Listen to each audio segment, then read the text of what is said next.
Rejection is a part of it, and we as dancers and artists and creatives are going to be dealing with that every single day.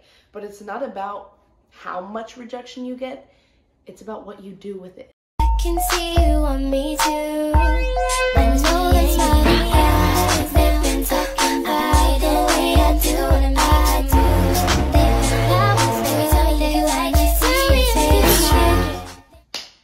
Hey friends, if you're a dancer, artist, entertainer, performer, creative, you came to the right place. Welcome to Rhythm Revelations with Joss, where you get crucial tips and tricks to upgrade your craft straight from the experts themselves. Today we're going to be watching short clips from Rivera, Rhapsody James, and Luther Brown. Rivera just got done choreographing for the Renaissance tour. Luther Brown just came off of choreographing Janet Jackson. Rhapsody James just came off of choreographing All American, and they stay busy, okay? So get your notebooks ready because you're not going to want to miss this. First tip we got from Rivera is closed mouths don't get fed. Watch this. Well, they had signed me when I did the Man in the Mirror job, which, fun fact, I auditioned for Block and they chopped me. Okay. Oh. No, I love Block. I've been on Block for a long time. They know. But I auditioned for Block a few months before the Man in the Mirror, and they were like, "Thank you for coming. No thanks. Don't call us. We'll call you." And then when I booked, I was so butthurt because all my friends got signed at the time. Yeah. The Valentines of the world, and Frankie, and everybody that I came up with, so good. Oh, still killing it. Valentine. Still killing it. You could be my Valentine. Oh my gosh. But everybody, like literally everybody that I came up with got signed, and I did it, and I was just like, ugh. Yeah, but those were the times. Those dancers, like, oh, I know. It was such a special. Like it was. I know. That's for a whole other episode. That's for a whole other episode. Yeah. Anyway, when I did the Man in the Mirror tour, I brought the job to Block, and I was like, "Your girl's working," and I asked. I was like, "Can you rep me on this project?" And then they wound up signing me across the board. Amazing. Smart move. That was brave too. Freaking New York grit, I love it. But that's what I think that you need, right? To be successful in an industry. Shoot your shot. Exactly. This is what I tell people all the time. I am queen of shooting your shot the right way. Yes. But you have to. Closed mouths don't get fed. You heard that, right? Okay, good. So my first question to you after you watch that clip is, next time you want to take a risk or you're afraid to ask someone for help or a tip, are you going to keep your mouth closed or are you going to keep it open? Because I think the most important thing we can learn from that clip of Rivera is that it doesn't hurt to just open your mouth and ask for help and ask for guidance and take that risk. She would have never been signed to Block and never had the career she had if she didn't open her mouth and say, "Hey, can you represent me on this job?" And look where it took her. And I think the most important thing is that most people would be so afraid after not getting signed by an agency to then go up to them and be like, "Hey, can you represent me?" But why are we being afraid? Why are you being afraid? Because your fear is holding you back. And I think the big key to learn from this story is to not get butthurt when someone rejects you. Rejection is a part of the life that you chose for a reason, because you're passionate about what you do. But rejection is a part of it, and we as dancers and artists and creatives are going to be dealing with that every single day. But it's not about how much rejection you get, it's about what you do with it. And it's not always about showing someone like, "Hey, you said no to me, like I'm gonna show you." It's actually about turning that rejection into an opportunity. And Rivera did just that, and you have the capability to do that too if you just throw away that little devil in the back of your head, you know, saying, "Oh, you shouldn't do that. That's a little too out of pocket. They don't even know you. What if they don't respond?" Who cares if they don't respond? At least you did it. The worst they're gonna say is no, or they're not gonna respond. I'm sure most people aren't gonna like tell you off. So just take the leap, take the risk, and open your mouth. Because if it's closed, you ain't gonna get fed in this industry.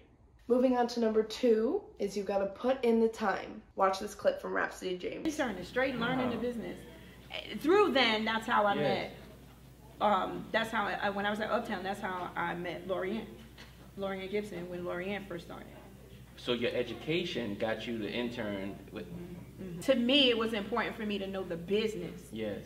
Of music before I started choreographing, because I'm somebody I don't like looking stupid. Yeah. So I didn't want to look stupid on the set saying I'm a choreographer and don't know anything about anything. From there, I graduated. I started working at J-Love Entertainment, which was a small division of Motown Records after I interned at Motown.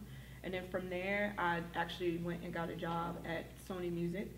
And from Sony Music, I was working in the actual human resources department. But I knew all the jobs. I knew all the descriptions. How long was your internship?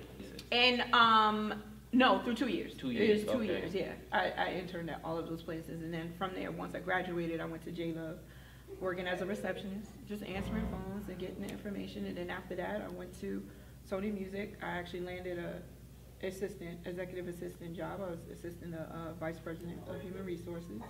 So I learned how to be an executive assistant, which obviously was a lot of details and all that kind of stuff. And then from there, that's when the real creative bug started coming through. It was like, I need to do more than... Excuse me, when you were doing your internship, were you working your dance stuff in the background, or you wasn't really... Yeah, I would just still rehearse at night. So, but you had it ready in your mind that if something pop up, I'm gonna be ready. So you had it in your mind, you was ready. Okay. Yeah. But the opportunity didn't come out yet. Right. And then from there, I started interning at I did work study at Broadway Dance Center, because I would go to Broadway Dance Center for classes. They needed a sub last minute.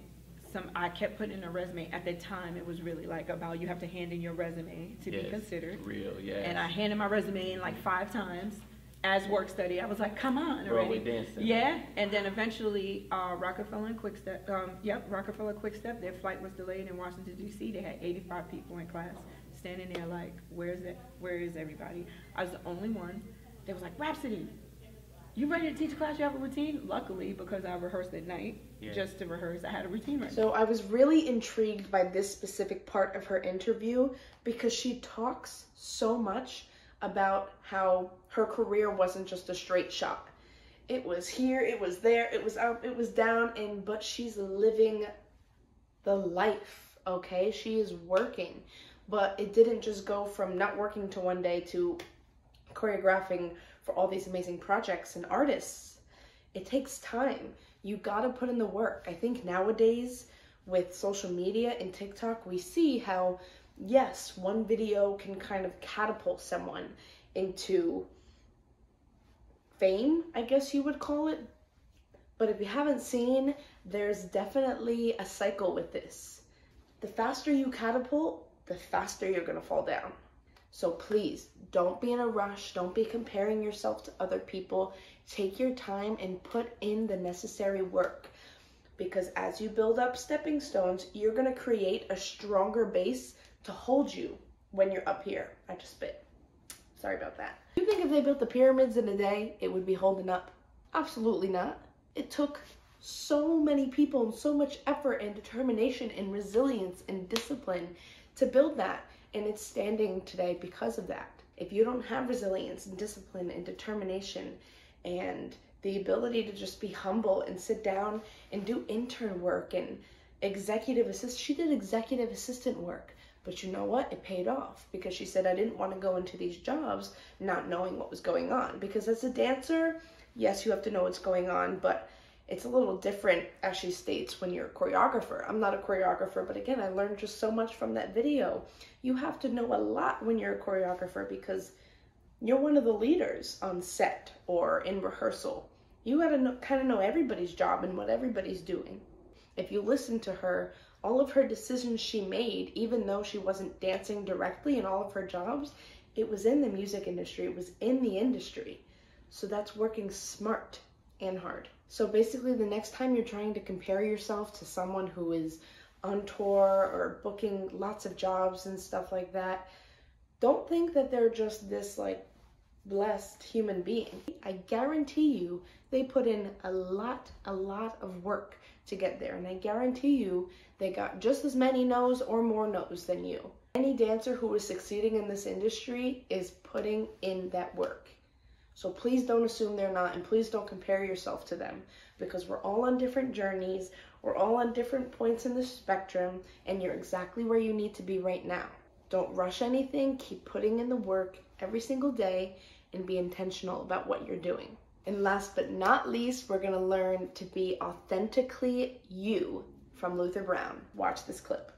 and pick your style and be bold with it. And stick to it. Stick to it. You have to be you. Yes. Like, unapologetically, like for real. Yes.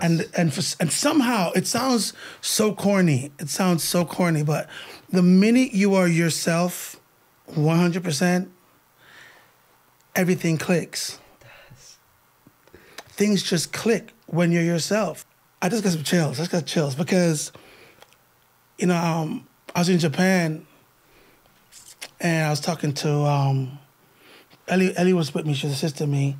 I was talking to Laurel on the phone, and I was like, I feel so good. I feel like I'm enjoying my work. I'm enjoying looking at it.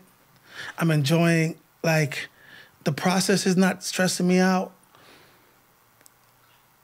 And I'm like, what's happening? Like, we just did Coachella, and I just did some Super Mega, and I was like, I actually enjoyed it, and I like what I did.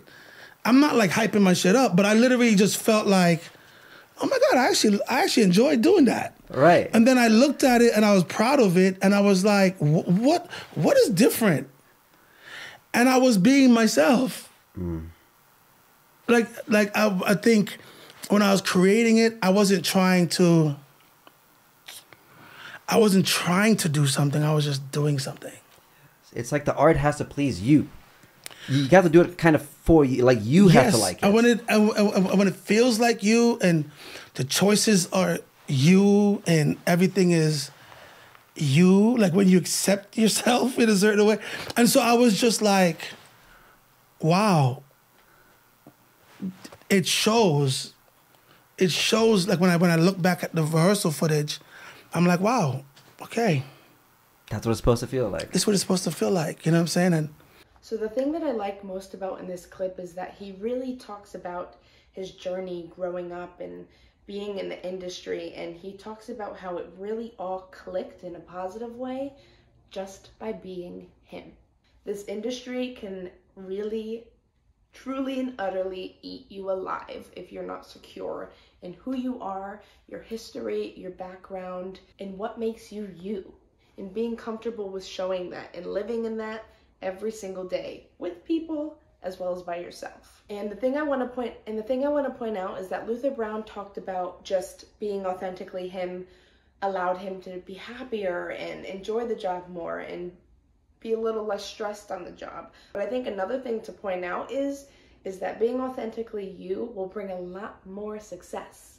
Now, there's going to be times where you're authentically you in an audition or a self-tape or this or that, and you get a no. And that's okay. That doesn't mean go and change yourself or what's wrong with me, what did I not do right. There are certain things that can be better, such as lighting, a clean background, research, outfits, all of that. But none of that has to do with you and who you are and what you bring to the table. I think the point I'm trying to get here is that every single day, please don't be afraid to just bring your authentic self out, because if you keep bringing it and keep pushing it out, it's going to attract the people that are looking for that exactly. I promise you, there are people out there who are searching for you. And the minute, I'm telling you, the minute you close that off or try to change yourself is the minute they're going to come around and you're going to miss that opportunity. It's just going to be missed timing. So in this industry, it's important not to look at people and try to change yourself. Be like, oh, maybe I should be like them. Maybe I should be like them. They're getting a lot of success. I should just try to be more like them. But that is not the answer. They're getting success because they are being themselves. They're not successful because they tried to be this person. Basically, what I'm trying to get out here, if you don't know who Luther Brown is, just look him up. Watch his interviews. Just by the way he talks. When you think of his name 5 days later, you're going to think of his personality. You're not going to think of his endeavors and his successes. Yes, you will think of that, but the first thing I think of is his personality. Same thing with Tia Rivera, same thing with Rhapsody, same thing with a lot of successful choreographers and artists in the industry.